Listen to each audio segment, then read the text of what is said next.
On April 4, 1949, representatives from the United States, Canada, and 10 European nations gathered in Washington, D.C. In the aftermath of the World War II, they sought to form a defense alliance to counter growing threats from the communist bloc led by the Soviet Union. The principle that they adopted was that an attack on one member is considered an attack on all members, thus ensuring a unified response.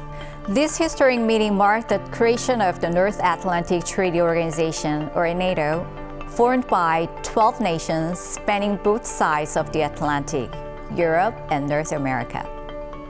So did the Soviet Union simply stand by? Not at all. In response to NATO's formation, the Soviet Union established the Warsaw Pact.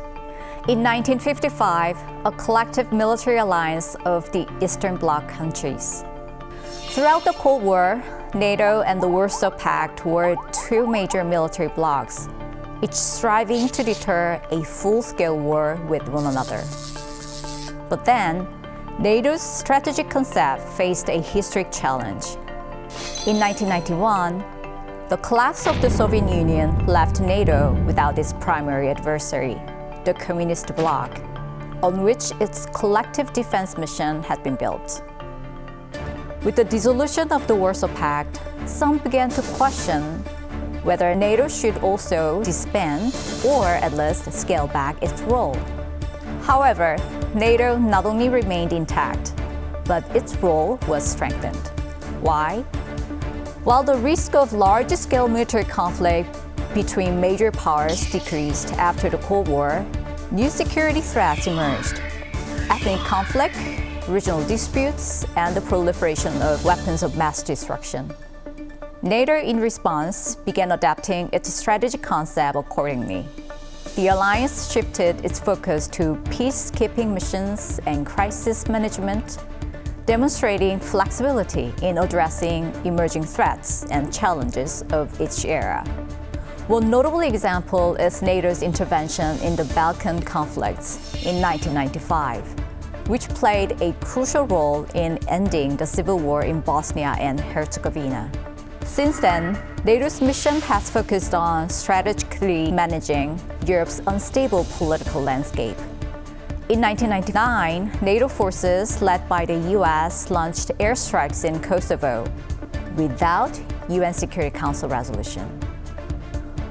While NATO justified the intervention by citing the need to protect Kosovar Albanians, the operation resulted in increased civilian casualties and refugees.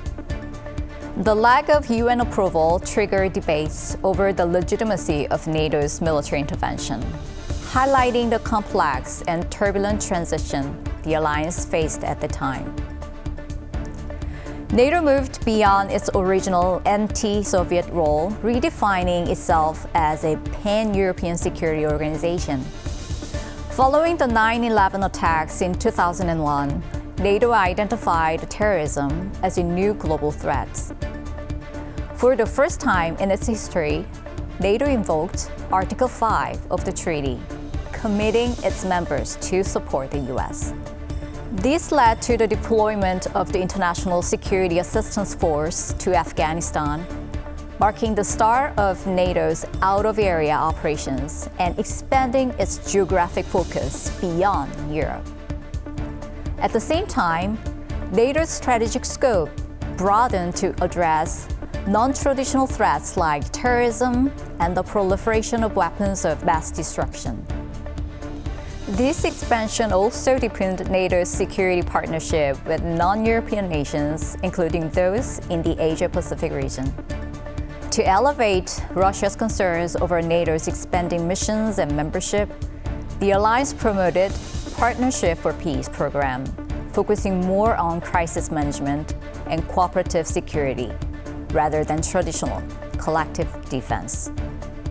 However, the war in Ukraine, which began on February 24, 2022, prompted NATO to refocus on its core mission of collective defense.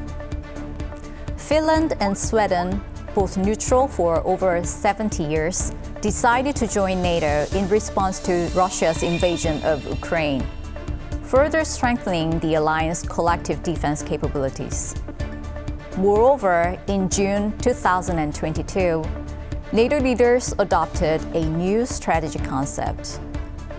They made it clear that Russia could no longer be considered a strategic partner and identified China as a systemic challenge.